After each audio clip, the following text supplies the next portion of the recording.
율법이 뭘까요? 우리는 율법주의도 아니고 율법 폐지도 아닙니다. 우리는 율법주의 아닙니다. 율법을 지켜서 구원에 이르는 율법주의도 아니고 그렇다고 해서 율법 폐지도 아닙니다. 그건 뭐예요? 복음으로 율법을 즐거워하고 누리는 것입니다. 하나님의 법을 즐거워하고. 금방 우리 터기 목사님 이야기했지만 꿀송이 같이 율법은 달 것이다. 율법은 뭔가 하면 우리 개혁신학의 율법은 긍정적인 거예요. 율법이 나쁜 게 아니에요. 죄가 나쁜 거지. 우리가 거울이 나쁜 게 아니고 경찰이 나쁜 게 아니잖아요.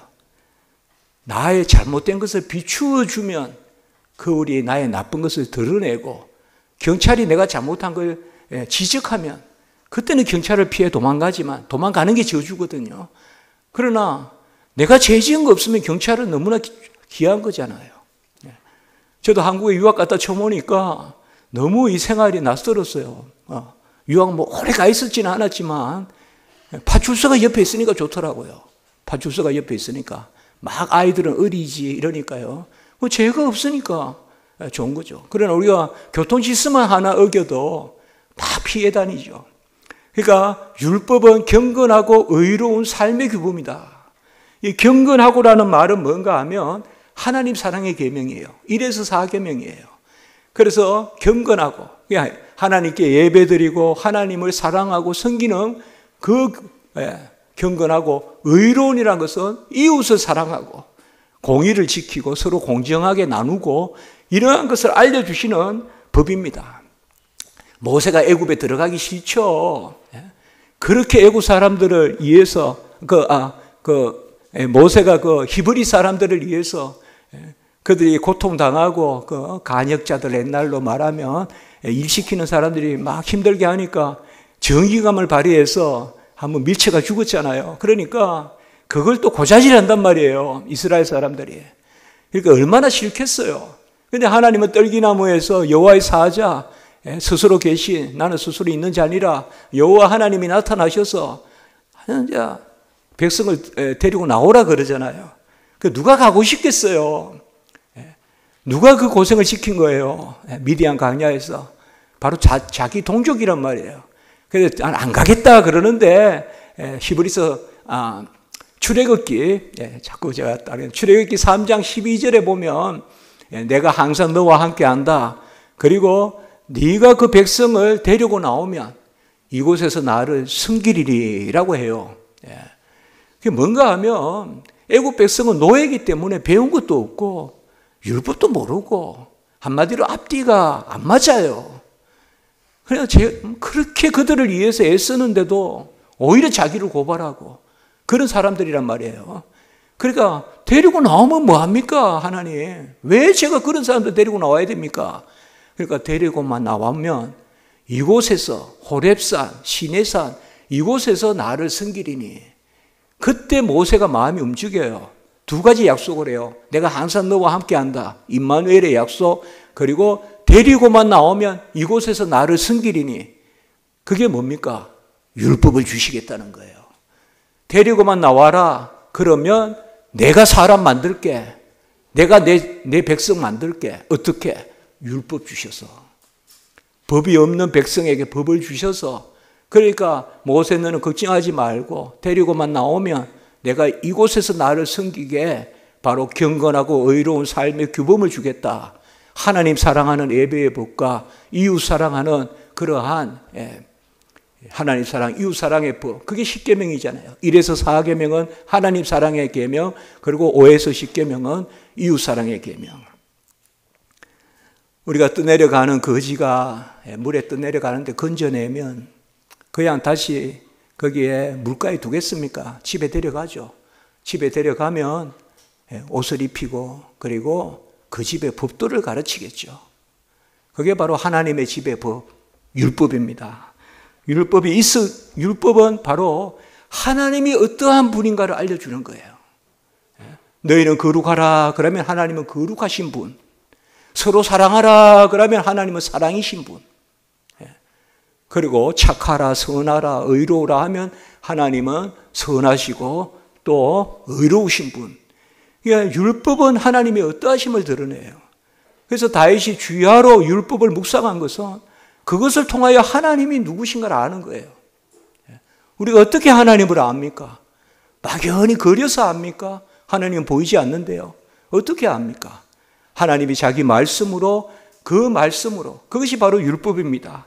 하나님이 자신을 드러내시고 어떠하심을 드러내시고, 그래서 여호와의 율법을 깊이 묵상하면 하나님의 선하신가, 의로우신가, 거룩하신가, 그리고 인자하신가, 긍휼이 많으신가, 오래 참으신가, 능력과 이런 것들이 하나님의 법 가운데 보인단 말이에요. 그리고 우리를 향한 하나님의 뜻도 알게 됩니다. 우리 말씀 보다가 아멘 하면 그게 나의 뜻이거든요. 나를 향한 뜻이거든요. 내가 거룩하니 너희도 거룩하라 그러면 아멘 하면 나에 대한 하나님의 뜻이 거룩이거든요. 그러니까 율법이라는 것은 뭔가 하면 하나님의 어떠하심을 드러내시고, 그리고 하나님의 나를 향한 뜻을 드러내시는 거예요. 말씀에 아멘 하면 뜻이 보이는 거예요. 하나님의 뜻이. 말씀에 아멘 하면 하나님의 뜻이 보이는 거예요. 로마서 7장 12절과 14절에 보면 율법은 본래 거룩하고 의롭고 선하고 신령하다 이렇게 말했어요. 율법이 나쁜 것이 아니에요. 율법은 정죄하고 저주하려고 주실 것이 아니에요.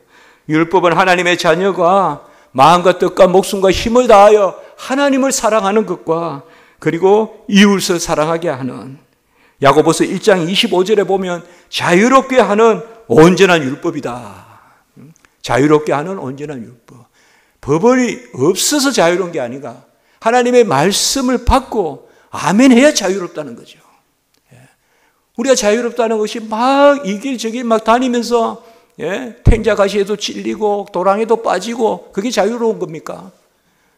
하나님이 인도하시는 길로, 지시하는 길로 가는 것이 자유로운 거죠. 그래서 야고보서에 자유롭게 하는 온전한 율법이라고 이렇게 했습니다.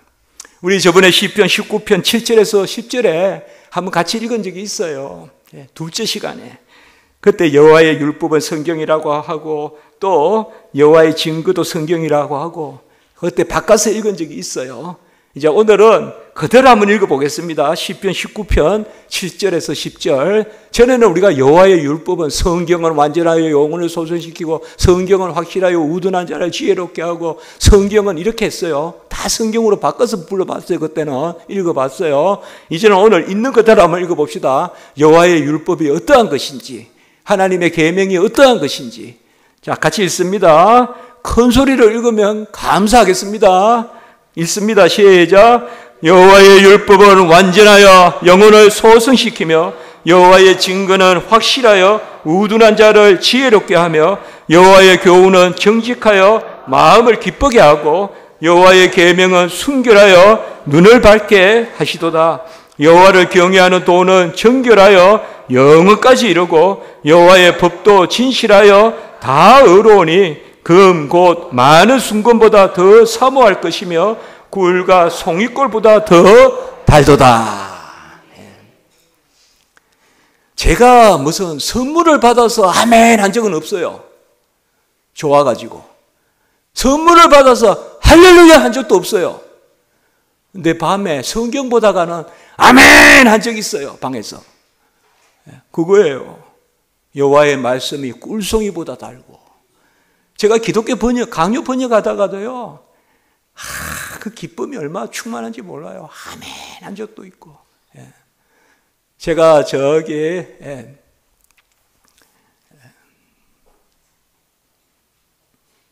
분당에 있는 어느 교회라고 말하지 않을게요. 지난 주인가 종교개혁 때 그렇게 다녀왔거든요. 분당에 있는 아름다운 나무 교회. 그 교회는 기독교 강요를 다 읽었대요. 제가 번역한 기독교 강요를 전부 다 읽었대요. 코로나 때. 다 읽었대요. 그러면서 너무 기뻐서 아멘하고 막 그렇게 했대요. 제가 그 마음 알거든요. 제가 그 마음 알아요. 여호와의 율법은 완전하여 영혼을 소생시키고 마음을 즐겁게 하고 눈을 밝게 하고 정금과 같이 나오고 꿀송이보다 달다. 아멘. 얼마나 귀합니까, 여러분들. 이게 정말 기쁜 거거든요. 우리가 하나님의 자녀임을 확신하는 최고의 표는 말씀에 대한 아멘이에요. 말씀이 아멘 될 때 그게 자녀로서의 가장. 식물이 살아있는 게 뭐예요? 물광과 체광과 양분이 들어오면 뭔가 이렇게 막 잎사귀가 나고 이러면 살아있는 거잖아요. 그게 우리는 살아있는 게 뭐예요? 말씀이 내 안에 역사하며 살아있는 거예요. 아멘? 말씀이 들어와 역사하면. 그게 신약으로 말하면 그냥 성경이라고 하면 되는데 구약에서는 특별히 율법이다. 그래서 완전하고 확실하고 정직하고 순결하고 정결하고 진실하고 우리가 그래서 사모할 것이다. 주의 말씀이 어찌 그리 정미한지요. 그렇게 정교하고 세밀한지요. 나의 세포 하나까지 끝머리까지 다 이렇게 아주 조물조물 해주시는 그 말씀. 그게 감사한 거죠. 죽은 내 어떤 영혼이 소성하고 마음이 즐겁고 영안이 떠이고 눈이 밝아지고. 시편 119편 길게 우리가 시편 119편은 가장 긴 장이고 그리고 율법에 대한 장이잖아요. 그 119편의 축소판이 19편이잖아요. 19편. 119편 한번 읽어볼까요? 내 소유는 시작. 내 소유는 이것이 곧 주의 법도를 지킨 것이니이다. 여호와는 나의 분깃이시니 나는 주의 말씀을 지키리라. 내 소유는 이것이니. 그 오자입니다. 이것이니. 내 소유는 이것이니 곧 주의 법도를 지킨 것이다. 하늘나라 가져갈 영원한 소유는 말씀대로 사는 겁니다. 이게 상급이죠. 내 소유는 이것이니 주의 법도를 지킨 것입니다. 안 보입니다. 여러분 상급 많이 쌓았습니까? 하나님 말씀 잘 지키고 사십니까? 내 소유는 주의 법도를 지킨 것이니 나의 상속, 기업, 유산, 분기선 이것이니 내가 많은 에이크의 밭을 가지고 있지 않고 넓은 마당은 없고 좋은 자개 가구는 없을지 몰라도 나에게 소유가 있다. 여호와의 말씀에 순종하고 아멘하고 엄밀히 고요히 참고 말씀 붙들고 참고 말씀 붙들고 용서하고 아멘. 그게 우리의 소유입니다. 그게 우리의 소유예요. 그게 나의 창고에 들어있는 나의 내 재산이라고요. 말씀으로 그렇게 이야기한 거예요. 또 그 밑에 한번 볼까요? 시편 119편 72편 시작. 주의 입의 법이 내게는 천천 금은보다 좋으니이다. 하나님의 말씀으로 나에게 알려주시는 율례와 규례와 법도와 율법이 계명이 나에게는 천천 금은보다 좋으니이다라고 이렇게 말하고 있습니다. 율법은 단순히 십계명이 전체 율법의 요약인데요. 하나님과 사람 사이에 사는 모든 관계가 다 율법입니다. 율법의 의가 있어요. 율법의 의는 모든 명령을 지키면 행하리라. 모든 명령을 지키면 살리라. 이게 바로 율법의 의거든요. 그런데 우리가 로마서 3장에도 있지만 아무도 우리가 율법을 다 지켜 의롭게 될 수 없습니다. 생명에 이를 수 없습니다. 그러면 어떡합니까? 율법은 저주입니까? 할 수 없는 것을 명령하니까 저주입니까? 아닙니다. 율법은 우리에게 명령하되 우리가 다 할 수 있어서 명령하는 게 아닙니다. 은혜 베풀려고 명령하시는 것입니다. 우리 하나님은 홍해 건너라고 명령할 때 은혜 베풀려고 명령하시는 것입니다. 이스라엘 백성에게 여리고 무너뜨리려고 할 때 은혜 베풀려고 명령하시는 것입니다. 같이 합니다. 은혜 베풀려고, 은혜 베푸시려고 명령하신다. 그건 뭐예요? 내가 할 수 있어서 명령하는 게 아니에요. 내가 할 수 있어서 명령한다 그러면 내 자질 내세우고 자랑하겠지만은 내가 할 수 없는 것이라도 명령하셔서. 그래서 율법은 언약의 법이에요. 은혜 가운데 주어지는 것이에요.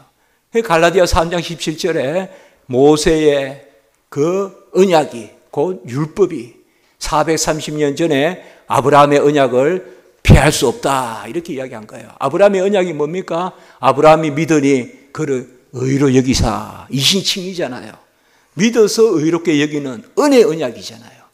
그래서 율법이 은혜의 언약을 피할 수 없다라고 이렇게 말하는 것입니다. 하나님의 법은 바로 은혜 가운데 주어지시는 것입니다. 그래서 우리가 언약의 법이다, 은혜의 법이다라고 이렇게 이야기합니다.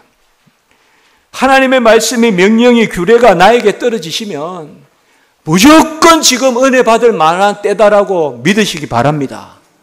찌르시거든 믿으시기 바라요. 예. 찌르거든. 예. 찔림이 없는 게 문제예요. 하나님의 말씀에 찔림이 있으면 은혜 받을 만한 때요. 지금은 은혜 받을 만한 때요. 지금은 구원의 날이로라. 아멘 하세요. 예. 바로 하나님은 은혜의 법이에요. 언제든 하나님은 영광 받기 원하시기 때문에 내가 했다는 자랑을 받으시기 원하지 않아요. 예. 너희가 내 이름으로 무엇을 구하든지 내가 친히 행하느니 이는 아들로 말미암아 아버지께 영광을 돌리게 하려 하심이라. 우리가 무엇을 구하든지 주님이 친히 행하셔서 아버지께 영광을 돌리려 하려 하심이라. 하나님의 약속은 얼마든지 그리스도 안에서 예가 되니 그런즉 우리가 아멘하여 하나님께 영광을 돌리게 되느니라. 예. 우리는 아멘하여 하나님께 영광을 돌리는 존재지 내가 잘해서 내 자랑해서 하나님께 영광을 돌리는 존재가 아니거든요. 모든 일을 통하여서 God's time, 하나님의 시간은 언젠가 하면 나는 할 수 없어요. 그리 아니하실지라도 그리 아니하실지라도 나는 할 수 없어요. 하나님이 하셔요. 그게 바로 율법입니다. 명령입니다. 언제든 하나님이 우리에게 명령하실 때는 약속이 포함되어 있습니다. 저는 이거 학생들한테 2P라 그래요. 2P. 라틴어도 그런데요. 예.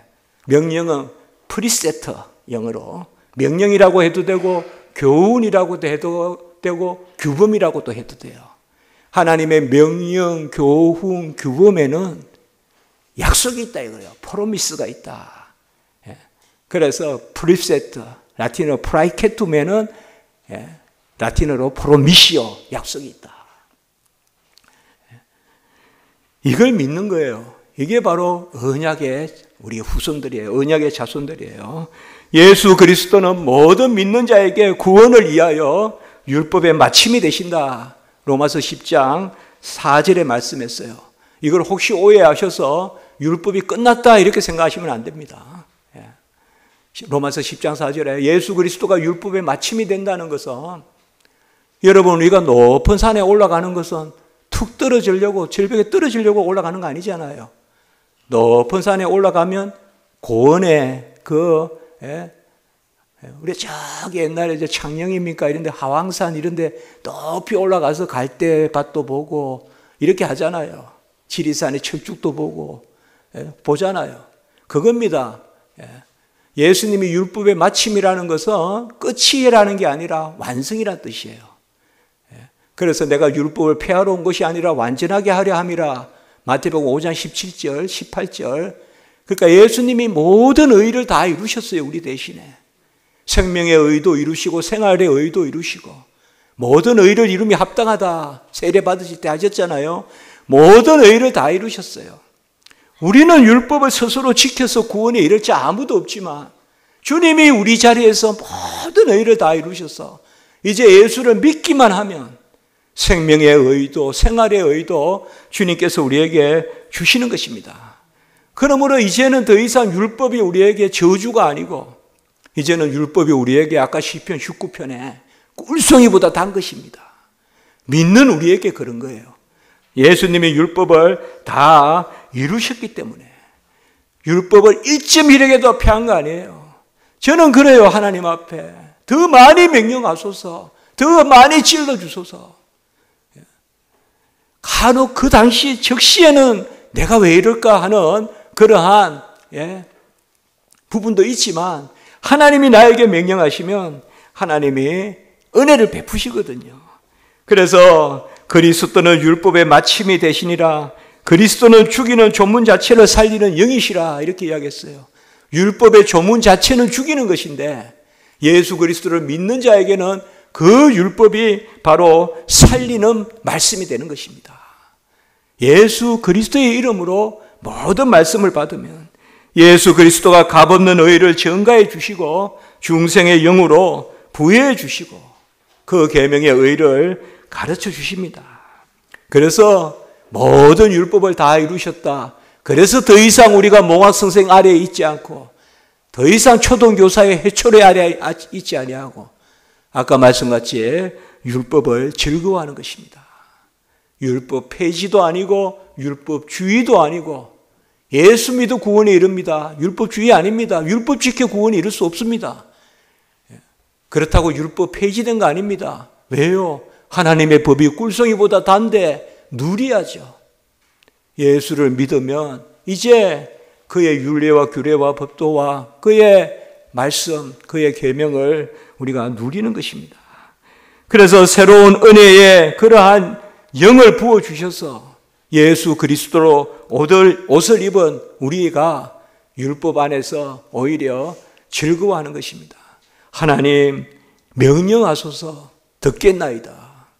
그러나 종의 어떠함을 보지 마시고 하나님의 자비와 오래 참으심으로 명령하소서. 그래야 우리가 하나님의 영광거리가 될 거 아니에요. 내 능력으로 하나님 명령하셔서 했습니다. 아니죠. 율법의 달콤함은 제 지도 교수님이 헵셀링크 교수님이라는 분이 칼빈에 있어서 칼빈 율법의 달콤함 이렇게 논문을 썼습니다. 이제 소천하셨는데요. 아주 저하고 친하게 지내고 그랬습니다. 연세 많으신 미국에 그분이 거의 마지막에 쓴 논문이 칼빈 율법의 달콤함. 달콤함이라는 것은 내가 할 수 있어서 하는 것은 달콤함이 아닙니다. 할 수 없는데도 명령하셔서 은혜로 행하실 때 그때 그것을 달콤함이라고 합니다. 여러분도 달콤함을 누리시기 바랍니다. 그래야 우리가 하나님의 기쁨거리, 영광거리가 되죠. 내가 할 수 있어서 하면 무슨 그게 영광거리가 되겠어요, 하나님께. 내 자랑거리지. 너희가 어찌 받지 않은 것 같이 자랑하느냐. 고린도전서에 나오잖아요. 너희가 어찌 모든 것을 우리가 받았는데 일한 것이 없이 의로 여기시는 사람들의 복. 로마서 4장 6절. 우리가 자랑거리가 어디 있습니까?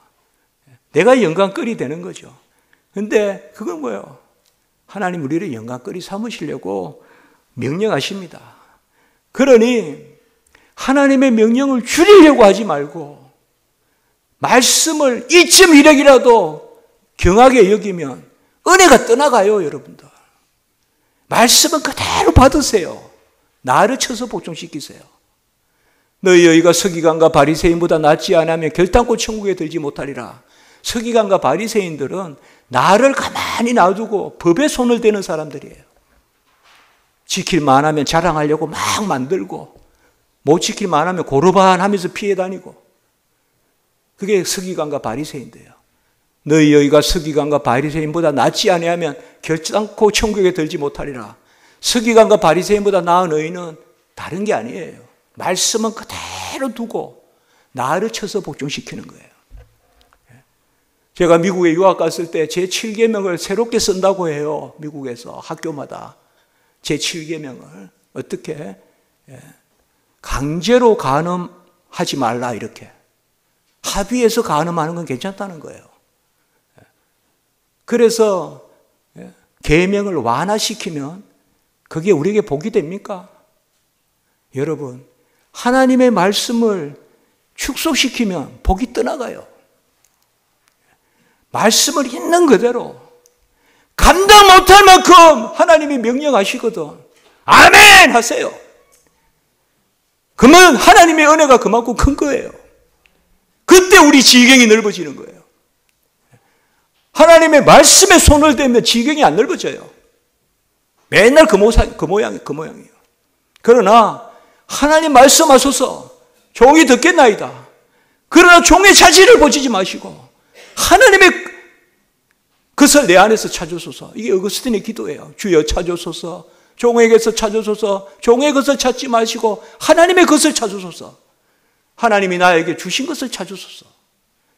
절대 말씀에 손을 대지 마세요, 여러분들. 마음으로 간음하지 말라 하면 아멘 하세요. 그러면 그 말씀에 약속된 그 은혜가 나에게 부여돼요. 말씀에 손을 대지 마. 제 십계명 탐심 갖지 말라 아멘 하세요.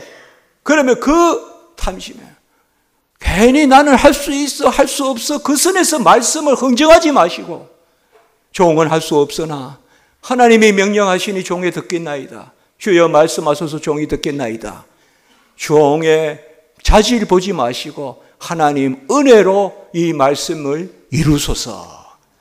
그래서 모든 우리의 복은 언약의 복이에요. 말씀의 복이에요. 그게 말씀이 꿀송이보다 달고 마음을 즐겁게 하고 증거같이 나오고 눈을 밝게 하고 심령을 즐겁게 하고, 심령이 그 말씀입니다. 왜요? 예수님이 모든 율법에 대한 중보자입니다. 그래서 제 박사 논문 제목이, 미국에서 책도 나오고 영국에서 책도 나왔습니다. 율법의 중보자 그리스도. 율법의 모든 명령이나 이것을 그리스도께서 친히 주장하신다 이 말이에요. 예수 그리스도께서. 그래서 갈라디아 3장 19절 이런 거 주석하면서 칼빈이 바로 율법을 통하여 하나님을 알게 하시고 율법을 통하여서 화목해 하시고, 그리고 율법을 통하여서 우리를 위하여 대신 중재하신다. 얼마나 멋있습니까? 같이 합니다. 하나님을 알게 하시고 화목해 하시고 중재하신다. 중재가 바로 중보기도잖아요. 명령하심으로 기도하신다는 거예요. 찔리는 거 즐거워하십시오. 하나님의 말씀 앞에 서면 세 가지 꼭 일어나요. 첫 번째는 하나님의 의를 깨달아 압니다. 두 번째는 나의 능력이 보이는 게 아니라 무능이 보입니다. 모든 말씀은 이 세 단계입니다. 첫째는 말씀에는, 율법에는 하나님의 의가 드러난다. 아, 이게 하나님의 의구나. 그런데 즉시 두 번째는 뭐예요? 내 무능이 보여요. 내 유능이 보이는 게 아니라 무능이 보이거든요. 그러면 세 번째는 뭡니까? 즉시 은혜를 간구합니다. 이게 바로 율법이 언약의 법으로서 우리에게 주는 그런 복입니다. 복이에요. 그러니까 하나님 앞에서 내가 할 수 있다는 게 아니라 순간 나는 아하 하루다 나의 망하였도다 하는 게 있지만 이사야와 같이, 그러나 즉시 하나님 앞에 두 손 돌리고 은혜를 구하는 거죠. 그게 말씀이 꿀송이보다 단 거죠. 나는 할 수 없으나 하나님은 할 수 있는 것이 아니라 해야 할 것을 명령하셔서 할 수 없는 것이라도 명령하시고 친히 행하신다. 이것도 역시 어거스틴의 이야기예요.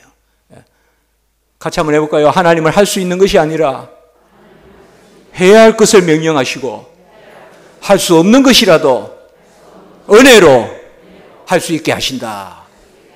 그거예요. 그게 바로 하나님이에요. 언제나 내가 할 수 있어. 내가 할 수 있으면 왜 울면서 씨를 뿌려요? 왜 눈물로 씨를 뿌려요? 종은 할 수 없어요. 할 수 없어요. 그러나 하나님 하라니까 해볼게요. 그 울면서 씨를 뿌리는 거죠. 저도 교회 개척하고 정말 문 열 때 많이 울었어요. 요새는, 옛날에는 날씨가 이렇게 서늘하고 추우면 자취했던 게 생각나는데, 자취할 때 애먹었던 거. 요새는 서늘하면 교회 개척하고 문 열 때 애먹은 거 생각나요, 이제. 그 얼마나 귀한 추억이에요, 하나님과. 겨울에 문 여는. 그래서 무릎 꿇고 셔터 문을 안 올려본 사람은 목회를 말하지 말라. 울면서 셔터를 안 올려본 사람은, 그게 시편 126편에 울며 씨를 뿌리고 눈물로 씨를 뿌리고. 저는 이 땅에 와서 교회 개척한 게 너무 감사해요, 하나님께. 문병호 목사가 교회 개척을 했다는 게 얼마나 감사한지 몰라요. 십자가지기 교회. 제가 할 수 있는 건 아무것도 없어요. 그래서 눈물로 씨를 뿌리고, 울며 씨를 뿌리고, 마음을 다하고 목숨을 다하고 뜻을 다하고 힘을 다하여 하나님을 사랑하라 했어요. 아무도 이 계명 지킬 자 없어요. 한 계명도 온전히 못 지켜요, 우리는. 이 정도는 제가 할 수 있어요. 아니에요. 마음으로, 마음과 목숨과 뜻과 힘을 다하여 하나님을 사랑하고 그리고 내 이웃을 사랑하라. 이것이 율법과 선지자의 계명이다. 우리가 어떻게 그걸 다 지켜요? 그러면 율법 그거 이야기 좀 그만해. 그거 믿음 없는 이야기예요. 하나님의 명령을 즐거워해야 돼요. 하나님의 약속은 얼마든지 그리스도 안에서 예가 되니 예가 순종이에요. 하나님의 약속은 그리스도가 순종하는 거예요. 고린도후서 1장 20절. 그런즉 우리는 뭐하여? 같이 합니다. 아멘하여. 우리는 아멘의 순종이에요. 순종은 예수님이 하시는 거예요. 그래서 주의 공로 의지하여 순종하는 거예요. 우리가 예수 믿고 순종하는 거예요. 그래서 바로 아무도 우리는 스스로 순종할 자 없는데 예수 그리스도가 죄 없이 우리와 같으시나 죄는 없으시니라. 히브리서 4장 15절. 그 예수님이 오셔서 무죄한 자로서 무죄한 피로서, 가룟 유다도 그랬잖아요. 무죄한 피다. 죄가 없으신 분이 오셔서 우리를 위하여 죽기까지 복종하심으로 모든 의를 다 이루었다. 요한복음 19장 30절. 다 이루었다 이 말이에요. 이거 한번 할까요? 이거 같이 합시다. 살아남도 살아감도 은혜다. 생명도 생활도 은혜다. 여러분 살려주신 분이 살게 안 하시겠습니까? 아멘.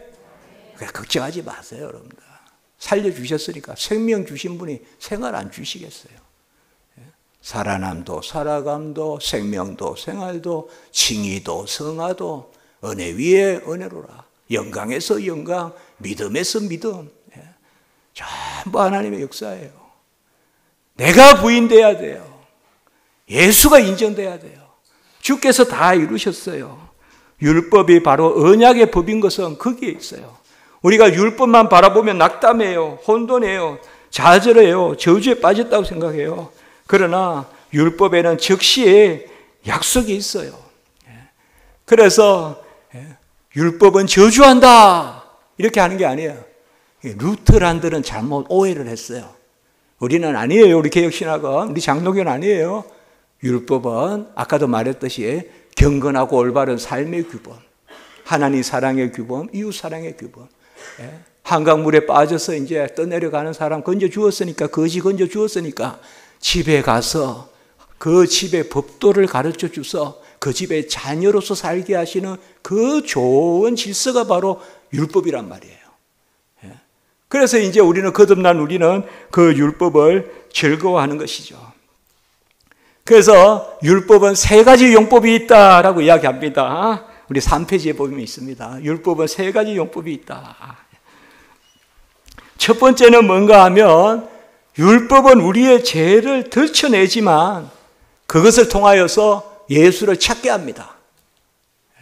이게 첫 번째 용법입니다. 이런 것을 우리가 칭의 단계의 용법이다, 구원 단계의 용법이다라고 할 수 있습니다. 우리의 죄를 알게 하시는데 즉시 우리가 절망에 빠지지만 이제 나는 죽었다, 하루다 나야 망하게 되었도다 하지만 바로 예수 그리스도를 찾게 합니다. 세상의 법은 그냥 끝입니다. 그것으로. 그러나 하나님의 법은 절대 명령하고 끝나는 게 아닙니다. 약속이 있습니다. 같이 합니다. 명령이 있는 곳에 약속이 있다. 아까 이야기했어요. 명령이 있는 곳에 약속이 있다. 그게 제1계명입니다. 율법이 우리에게 하나님의 의를 알려주면 우리를 덜쳐내고 비난하고 정죄합니다. 그러나 율법이 나빠서 정죄하는 게 아니죠, 여러분들. 경찰이 나쁜 게 아니죠. 아까 말씀드렸지만 거울이 나쁜 거 아니죠. 여러분, 거울이 문제입니까? 얼굴이 문제입니까? 거울을 바꿔야 됩니까? 얼굴을 닦아야 됩니까? 거울이 문제입니까? 그래서 뭐 사각거울, 오각거울, 오목거울, 볼록거울 사면 좋아집니까?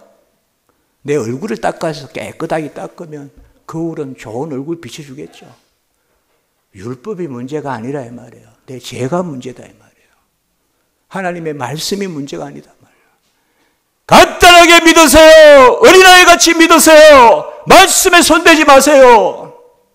나 자신을 쳐서 복종시키세요. 그래야 지경이 넓어져요. 그래야 복을 얻어요. 말씀 자꾸 깎아내리고 하지 말라고요. 그대로 말씀을 그대로 두고 직선적 신앙. 뭐 이렇게 하지 마. 그대로 말씀을 두고 자루나 우르나 치우침이 없이 여호수아와 같이 나 자신을 첫째 복종시켜서라고요. 주여, 주의 말씀은 발이요 등이요 빛이요. 주의 말씀은 온전하고 심령과 골수를 쪼개고 사람을 온전하게 하고, 그게 제1용법이에요. 여러분들 말씀에 손대지 마세요. 신앙생활 간단하게 하세요. 있는 그대로 믿으세요. 말씀 그대로 믿으세요.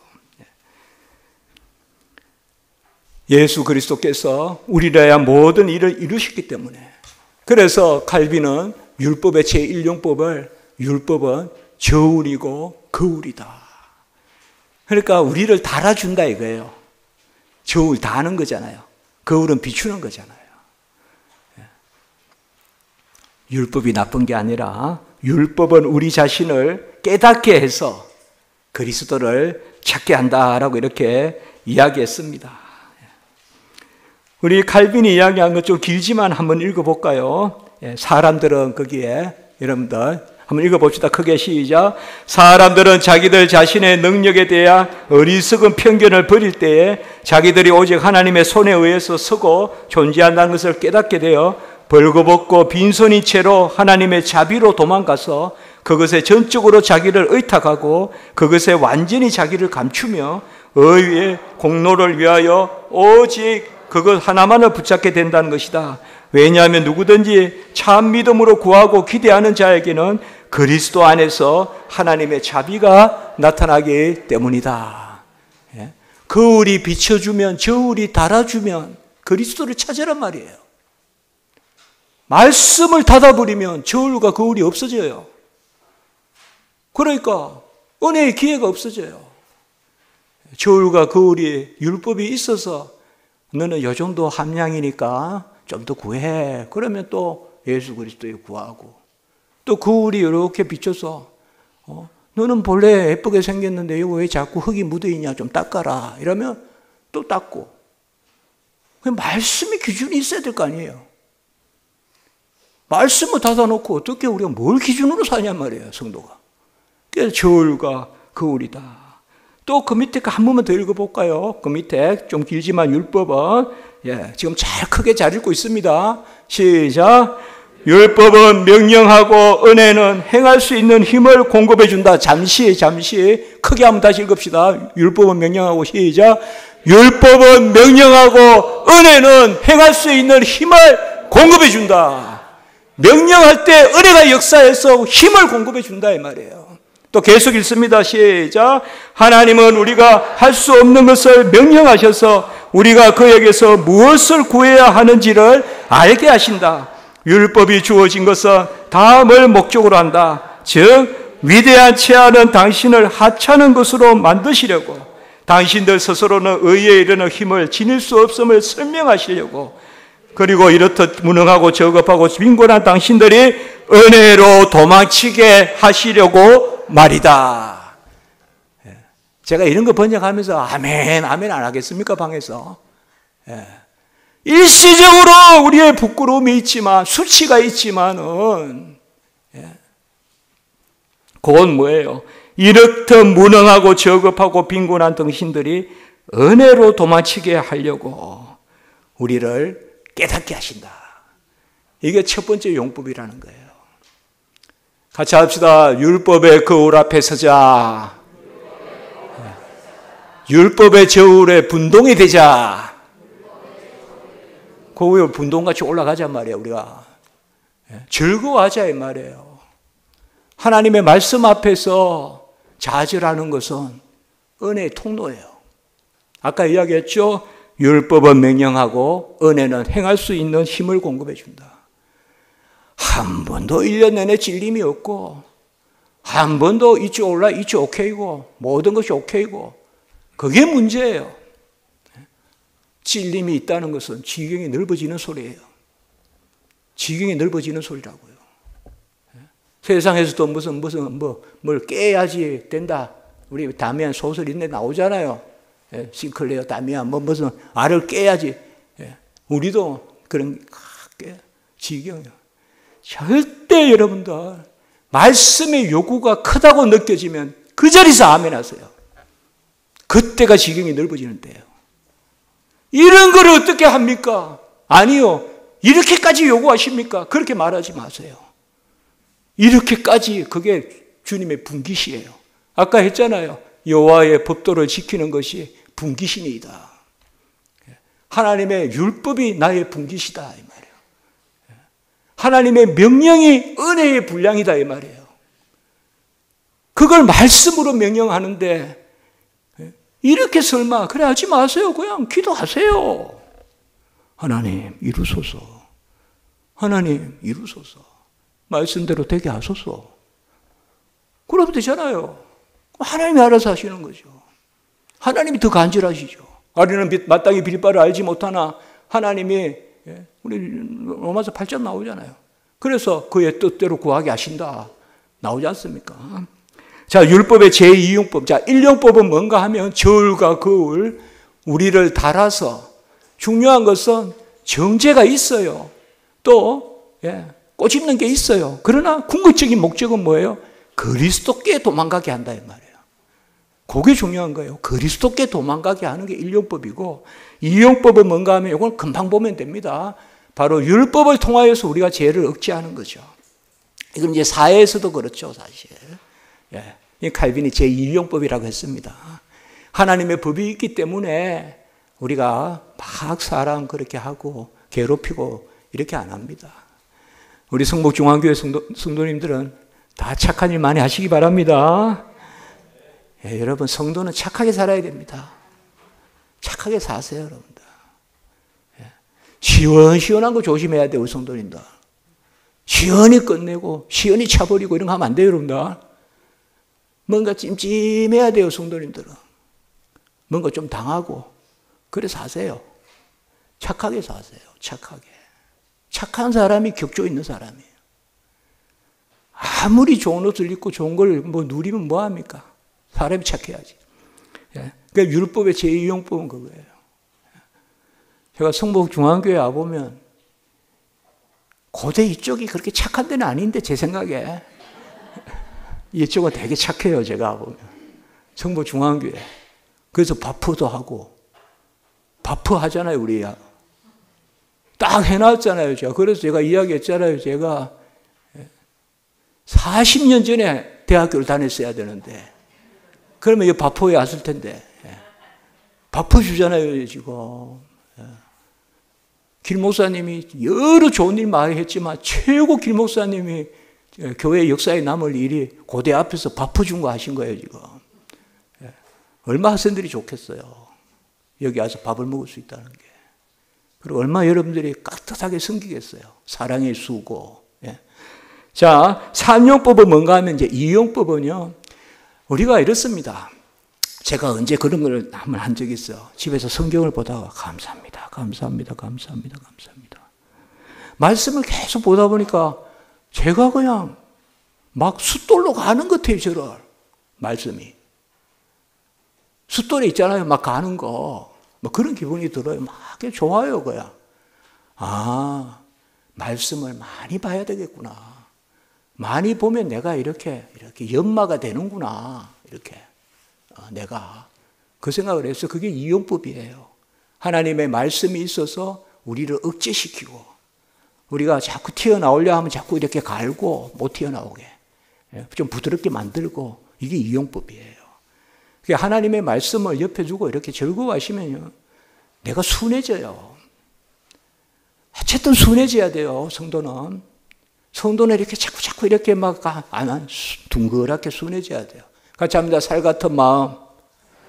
엑스겔에 나오잖아요. 돌 같은 마음이 살 같은 마음으로. 단단한 마음이 부드러운 마음으로. 자, 이제 세 번째. 세 번째는 율법의 3용법은 이건 유명한 이야기입니다. 거듭난 사람들에게 율법이 어떻게 역사하느냐 이 말이에요. 일용법은 죄인이 구원받을 때 하나님 예수님께 도망치는 용법이라면 3용법은 바로 이미 거듭난 사람들 가운데 하나님이 심령에 신비에 말씀을 새겨주시고 하나님의 말씀을 즐겁게 하는 이것이 바로 율법의 제3용법입니다. 우리는 율법 폐지된 거 아니냐 이렇게 하지만 칼빈은 거듭난 사람들에게 율법이 가장 고유한 용법이라 그랬어요. 이게 무슨 말입니까?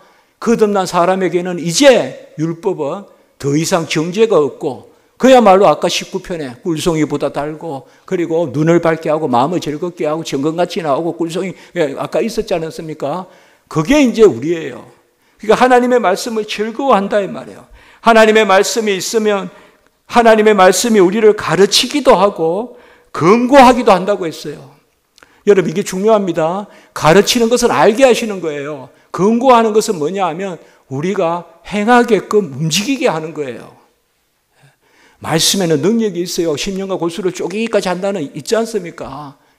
능력이 있어요. 그래서 거듭난 사람에게 하나님의 말씀이 떨어지면 알게 할 뿐만 아니라 권고한다 이 말이에요.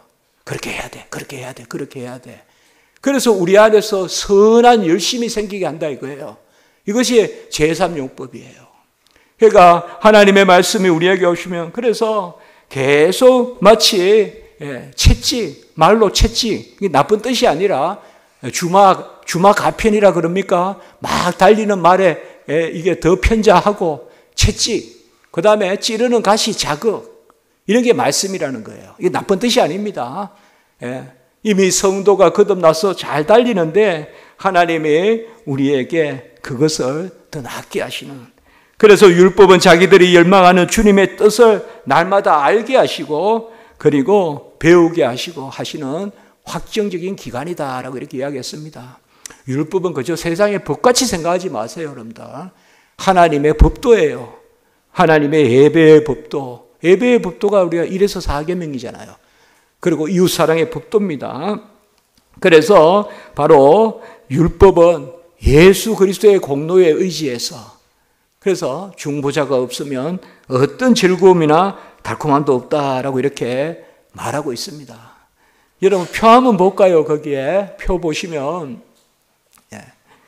율법의 사역이라고 있죠. 정죄적 사역은 아닙니다. 우리는 율법은 규범적 사역입니다. 이 말은 율법을 우리를 막 혼내려고 있는 게 아니다 이 말이에요. 정죄하려고 있는 게 아니에요. 우리에게 길을 알려준다 이 말이에요. 규범. 그럼 뒷산에 길을 알면 얼마나 좋습니까? 그럼 뒷산에 올라갈 수 있잖아요. 그게 율법이다 이 말이에요. 그리고 3가지 용법이 있는데 첫째는 칭의 단계의 용법. 이거는 이제 죄를 깨달아 예수 그리스도를 도망치는, 칼빈은 그대로 그런 표현을 썼어요. 우리가 막 폭풍이 닥치는데 도망쳐야지. 이게 1용법이에요. 그렇잖아요. 그러니까 껑충 어디로 도망쳐야 돼요? 그리스도께로 도망친다 이 말이에요. 죄를 깨달아 그리스도께로 도망치는 용법, 1용법이에요. 2용법은 뭔가 하면 바로 죄를 억제하는 거예요. 아까 말씀을 드렸어요. 하나님의 법을 묵상하고 하면 그야 내가 자꾸 억제를 해요. 바뀐다고요. 그 다음에 3번째는 거듭난 가운데서 성화 단계의 용법입니다. 이제 조금만 더 하고 마치겠습니다. 자, 율법 해석의 원리는 금방 보겠습니다. 우리가 율법을 볼 때는 첫째는 말씀을 주신 하나님의 뜻을 생각해라. 그게 첫째입니다. 하나님은 중심을 보십니다. 그렇기 때문에 언제든 왜 하나님이 명령하시는가? 그 뜻을 생각해라. 그게 귀한 것입니다. 입법자, 율법 수여자, 하나님의 뜻을 생각해라. 하나님은 중심을 보신다. 2번째는 율법은 적극적으로 해석해야 됩니다. 살인하지 말라 이러면 안 죽이면 되는 게 아니라 이웃 사람을 먹여주라. 사실 배고픈 사람을 못 보쳐 지나가면 그것도 6계명을 어긴 겁니다. 7계명은 간음하지 말라. 이것은 단지 간음하지 말라는 것이 아니라 가정을 보호하라는 뜻입니다. 그래서 칼빈은 심지어 옆집에 먹을 것이 없어서 가정이 어려울 때 안 도와주는 것도 7계명을 어기는 거라고 했어요. 그만큼 강하게 이야기했어요. 그러니까 이 말은 하나님의 법은 적극적으로 해석해라. 나 잘못한 거 없어요. 다 지켰어요. 그렇게 할 게 아니라 라가라 해도 그것도 살인하는 거라 그랬잖아요. 공에 잡혀간다 그랬잖아요. 바로 적극적으로 해석해야 됩니다. 문 목사님 뭐 힘들어서 어떻게 살아요? 그렇게 생각하면 안 된다 이 말이에요. 제 말은. 힘들 때 은혜가 넘친다 이 말이에요. 그저 하나님이여 폭포수같이 명령하소서, 폭포수같이 은혜 주소서. 이제 버릇을 고쳐요 우리가. 어쨌든 말씀을 줄이려고 하지 말라고요. 있는 그대로. 그게 칼빈이라고요. 아까 명령이 있는 곳에 약속이 있다 이 말이에요. 그래서 뭐든지 그거 어떻게 다 지켜 이렇게 하지 말고 그래야지 하고 기도하라고요. 그러면 그 은혜가 나에게 있다. 그러니까 넓게 해석하라 그래요. 넓게. 그리고 세 번째는 첫째 계명, 첫째 돌판과 둘째 돌판을 조화롭게 해석하라라고 이렇게 이야기했습니다. 옛날에 어느 학생이 그래요. 교수님, 1계명을 지키려고 하니까 5계명이 울고 5계명을 지키려고 하니까 1계명이 울고 부모 말씀 들으려고 하니까 하나님 못 섬기겠고 하나님 섬기려고 하니까 부모가 의지를 하려고 들고 어떻게 해야 돼요? 어떻게 조화롭게 해석합니까? 그래서 제가 답을 줬어요. 하나님은 살아계셔서 그렇게 안 해. 내가 그랬어요. 하나님은 살아계셔서 그런 상황으로 안 만드셔. 우리가 그렇게 생각하기 쉬워도요. 하나님 사랑하면 부모 공경하게 하십니다. 믿으시기 바랍니다. 모든 말씀은 살아계신 하나님의 아멘으로부터 시작되는 거예요. 그래서 성경은 살아있는 거예요. 내가 이렇게 지키면 이렇게 될 거다. 그 생각하지 마세요. 하나님의 말씀 그대로 지키면 돼요. 저도 그런 거 많이 체험하고 살았어요. 그야 하나님 말씀대로 살면 하나님이 다 알아서 해주세요.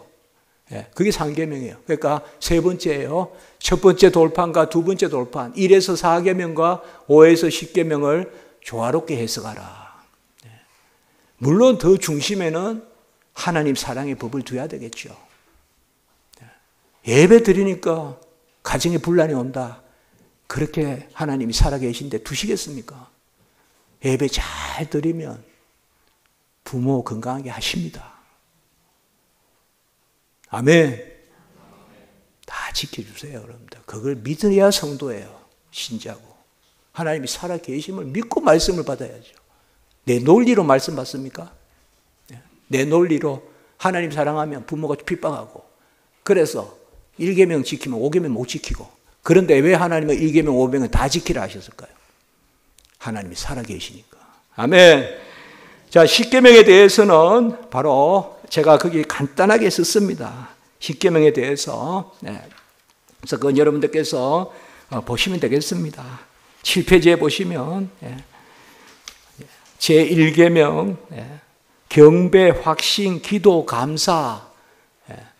이게 뭔가 하면요. 어머니 품에 안겨서 아이가 어머니 바라보는 모습이에요. 바라보는 게 경배예요. 그리고 확신은 뭐예요? 아이가 어머니 품에 있으면 마음에 든든하잖아요. 엄마 없으면 찾잖아요. 그게 확신이고. 그리고 엄마한테 옹을옹을 뭐 내놓으라고 자꾸 하잖아요. 기도고. 그리고 감사고. 그래서 칼빈은 이 네 가지를 유일하신 하나님을 섬기는 거라고 했어요. 제1계명. 한번 해볼까요? 경배, 확신, 기도, 감사. 제가 시간상 여러분들 한번 읽어보시면 되겠어요. 이 네 가지. 이게 상당히 은혜로워요. 여기 주석에도 나오고 기독교 강요에도 나와요. 경배하고 확신하고 기도하고 감사하는 게 바로 너는 내 하나님 여호와의 다른 신을 두지 말라 1계명. 2계명은 뭔가 하면 단지 우상을 섬기는 것이 아니라 적극적으로 예배를 드리는 거예요. 아까 이야기했죠. 단지 하지 말라는 것이 아니라 적극적으로. 그러니까 여러분은 어쨌든 예배에 힘쓰세요. 예배 중심으로 사세요. 예배는 따지지 마세요. 예배는 드려야 돼요. 예배는 은혜가 있는 거예요. 같이 합니다. 예배는 은혜가 있다. 은혜 없는 예배가 어디 있어요? 내가 비를 안 맞았다 생각하는 거지 비는 내리는 거예요. 은혜는 내리는 거예요. 이른 비, 늦은 비, 새벽빛 일정하게 비추는 거예요. 그러니까 적극적으로 예배를 드리는 게 우상 숭배 안 하는 거예요. 적극적으로 하나님을 섬기지 않으면 이미 내 마음은 딴 데가 있는 거예요. 내 마음을 빼앗기면 그게 우상이라 그랬어요.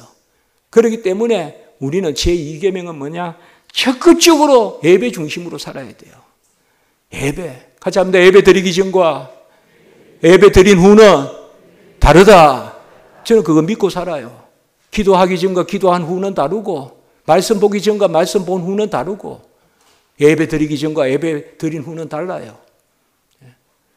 저는 주일 예배가 있기 때문에 기독교 강요도 번역했고 칼바르트 책도 썼고 기독론도 썼고 예배만 드리면 힘이 나요. 그게 제 2계명이에요. 여러분 예배 중심으로 사십시오. 아멘. 모든 걸 제쳐놓고 예배 중심으로 사세요. 옆에서 깜짝깜짝 놀랄 만큼 예배 잘 드리라고요. 아멘. 깜짝깜짝 놀랄 만큼 그렇게까지 드려야 되냐 할 만큼 잘 드리라고요. 예배를. 예배 잘 드려야 돼요. 여러분들. 예배 힘써야 돼요. 교회의 공예배 드리기에 힘써야 돼요. 세 번째 바로 하나님의 이름을 만으로 여기지 말라 있지 않습니까? 그게 세 번째. 그것은 단순히 아니라고 하는 거 아니라고 했죠. 적극적으로 해석한다 그랬죠. 그래서 너는 내 하나님 여호와의 이름을 망연되게 일컫지 마라 그랬지 않습니까? 부르지 말라 그랬지 않습니까? 이것은 그의 장엄함을 찬양해야 됩니다. 그러니까 십계명은 부정적으로가 아니라 적극적으로 해석해야 된다 이 말이에요. 그래서 찬양하는 거예요. 하나님의 이름을 이렇게 만월되게 부르고 망령되게 부르지 말라는 데 멈추는 게 아니라 여호와의 성호를 찬양하고 찬미하고 송축하고 그것이 바로 3계명이에요. 4계명은 하나만 딱 결론적인 이야기, 칼빈이 멋있는 이야기 했어요. 일주일에 6일은 주를 위해 살지만 내가 사는 거고 주일은 나를 쉼으로 하나님이 사시게 하는 날. 같이 해볼까요? 주일은 나를 쉼으로 하나님이 사시는 날. 이 말은 주일은 내가 쉬고 내 안에서 주님이 마음껏. 그게 쉰다는 것은 자는 게 아니에요. 노는 게 아니에요. 주일날 예배 드리고 그게 쉬는 거예요. 나를 쉬게 함으로 하나님이 내 안에서 살게 하는 날. 그게 안식의 개념이에요. 이제 우리는 안식의 성취, 주일을 안식일로 지켜요. 4계명을. 자, 5번째 부모 공경은 부모만 공경하는 것이 아니라 모든 연장자를 공경하라. 6번째 생명은 이것도 남을 해치는 것에 그치지 말고 남을 도와주라, 살펴주라. 우리 성북중앙교회는 많이 하지 않습니까? 제가 여기 와서 모르던 거 많이 알게 됐어요. 성북중앙교회에서 교회 개척도 하고 오늘도 그 말씀도 듣고 이런 일들은 쉬운 일이 아니거든요. 우리 성북중앙교회 너무 잘하시는 것 같아요. 교회도 개척 부럽습니다. 네. 그 다음에 7계명은 바로 아까 말씀을 드렸듯이 바로 부부간의 가정. 여러분 남의 가정 존중해야 돼요. 남의 가정. 그리고 남의 가정이 깨지고 이런 거는 절대 거들지 마세요. 그건 안 좋은 거예요, 여러분들. 남의 가정을 어쨌든 붙이려고 하세요. 붙이려고, 깨려고 하지 말고. 네. 그거는 어쨌든 결혼의 연합지, 한몸됨. 제가 옛날에 왕십리 교회에 있을 때 전부 다 이혼해야 된다는 거예요. 그래서 제가 많이 다시 재결합시키고 많이 했거든요. 그 말씀대로 하면 되거든요, 말씀대로. 다 변합니다, 여러분들. 나도 변해서 성도 됐잖아요. 남편도 변하고 아내도 변해요. 다 변합니다. 그러니까 안 된다 하지 말라고요. 우리 아내는 안 된다, 우리 남편은 안 된다 하지 말라고요. 여러분 과거형으로 자꾸 부부간에 과거형 말 안 하면 크게 안 싸워요. 평생 나한테 잘해준 적 있나 이러면 어떻게 하란 말이에요, 그럼. 과거형 하지 말라고요. 이거 혹시 스크린으로 나가면 안 되는데, 이거. 미래형으로는 싸워가지고 어려운 일 없어요. 영화 보러 가자 한다고 싸워가지고 힘든 건 없어요. 그리고 미래형으로 싸우세요. 아세요? 미래형으로. 믿음은 바라는 것들의 실상이요, 소망의 실상이요. 예? 믿음은 미래의 영역이거든. 그러니까 부부간에 제발 안 된단 말 하지 말라고. 제가요 옛날에 부부간에 막 다퉈서 이혼 법정에서 한번 전화가 왔어요. 저한테 마지막으로 한다면서. 그래서 알아서 하세요. 내가 그랬어요. 그리고 목사님. 그래서 그럼 제 말 들을 겁니까? 그래요. 듣겠습니다. 그래요. 그럼 오라고. 그 둘이 앉았어요. 제가 옛날 교회에서 앉았어요. 제가 딱 타이밍을 보거든요. 제가 딱 나설 때가 있거든요. 분명히 그 말해요. 우리 남편은 안 돼요. 이 말 하거든. 그러면 제가 탁자를 탁 쳐요. 어찌 안 된다고 합니까? 어찌 교인이 그렇게 말씀합니까? 죽었던 우리도 살리셨는데. 우리 교인이 하는 말입니까, 그게?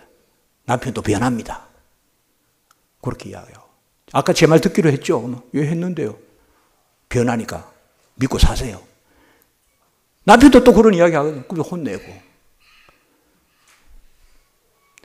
여러분, 저 남미 한번 갔다 왔어요. 하도 여행을 안 가가 가는 김에 한번 크게 한번 가자 해서 남미 갔다 왔어요. 잔소리 안 들으려고. 저 여행 2번 간 게 한 번 아프리카 가고 한 번 남미 갔어요. 베트남, 타이 이런 데 가본 적이 없어요. 크게 갔다 왔어요. 그러니까 싹 다 눈 오듯이 해소됐어요. 부에노스 아이레스 가자고 싸워서 헤어지진 않으니까 미래형으로 다투세요. 미래형으로. 가정은 붙들어야 돼요. 지켜야 돼요. 가정은 귀한 것이에요. 자, 8번째, 타인에 속한 것을 도둑질하지 말라. 도둑질하지 말라는 것은 이렇게 생각하면 됩니다. 남이 취할 것을 내 것으로 취하지 말라는 것이에요. 그래서 내가 너무 많이 혼자 이익을 보면 다른 사람이 손해보게 되면 그건 좀 양보하셔야 돼요. 내가 2개 먹어서 다른 사람이 1개 못 먹게 되면 나는 1개만 먹어야 돼요. 그게 도둑질하지 말라는 거예요. 꼭 담을 타넘어서 도둑질이 아니라 양보하라는 거고, 9계명은 거짓말하지 말라는 것은 단지 거짓말 안 해서 되는 것이 아니라 바로 진리를 말하라는 것. 그 다음에 10계명, 제 10번째 계명은 바로 탐심을 갖지 말라는 것은, 여러분 탐심 갖지 말라는 거 불가능합니다. 탐심 안 갖는 방법 한 가지가 있어요. 아가페 사랑하면 돼요. 같이 합니다. 사랑이 탐심을 이긴다. 우리 항상 적극적으로 해야 돼요. 그게 우리 기독교 신앙이에요. 어둠과 싸워서 아무도 못 이겨요. 빛이 들어오면 이겨요. 탐심과 싸워서 이길 사람 아무도 없어요. 탐심과 싸우다 보면 더 탐심 생겨요. 사랑이 들어오면 이겨요. 빛이 들어오면 이겨요. 우리는 다 그런 신앙생활을 해요. 하나님과 실험해야 돼요. 말씀과 실험해야 돼요. 이제 말씀을 마치겠습니다. 오늘 너무 길었습니다. 보니까. 이제 마지막 부분에 뭔가 하면 하나님의 예배가 중심이다. 의의 첫 번째 근본은 하나님에 대한 예배다. 그것만 한번 읽고 제가 마치겠습니다. 첫 번째 분명 그 부분 같이 읽습니다. 시작. 분명 의의 첫 번째 근본은 하나님에 대한 예배이다. 이것이 전복되면 그 나머지 모든 부분은 마치 무너진 건물의 파편들과 같이 산산조각이 나서 분쇄되고 만다. 그래서 하나님 사랑의 계명, 예배의 계명 잘 우리가 아시고, 여러분 하나님은 우리에게 지경을 넓혀주시려고 은혜 베푸시려고 명령하십니다. 이것을 굳게 믿고 순간 말씀 앞에 내가 좌절하는 일이 있더라도 그것이 끝이 아님을 아시고 명령하시는 분이 친히 이루심을 아시고 매사만사 말씀을 통하여서 은혜 가운데 나아가는 지경이 넓어지는 그런 은혜의 역사가 있기 바랍니다. 조금 길게 했습니다. 제가 이렇게 해도 되는지 모르겠는데 기도드리겠습니다. 거룩하고 자비로우신 하나님 아버지, 우리를 사랑하시고 먼저 사랑하시고 끝까지 사랑하시고 사랑받은 자로서 계명을 어기면 거짓말하는 자니라고 했는데 사랑받은 자로서 계명을 어기며 살지 말게 하시고 여호와의 율법을 즐거워하며 그 달콤함을 누리는 저희들이 되게 해 주시옵소서. 말씀으로 우리 모든 성도님들 복되게 하시고 말씀 부여잡고 지경이 넓어지는 은혜가 있게 해 주시옵소서. 특별히 우리 사자 목사님 위해 기도드립니다. 우리 길성 목사님 꼭 붙들어 주시고 은혜 가운데 인도하시고 우리 교회를 위하여 여러 일을 위하여 애쓰시는데 강건하게 하시고 영육간에 지켜주시고 우리 성도님들 모두 주장해 주시옵소서. 이 모임 가운데 은혜 위에 은혜를 더하여 주시옵소서. 주 예수 그리스도의 이름으로 감사하며 기도드리옵나이다. 아멘.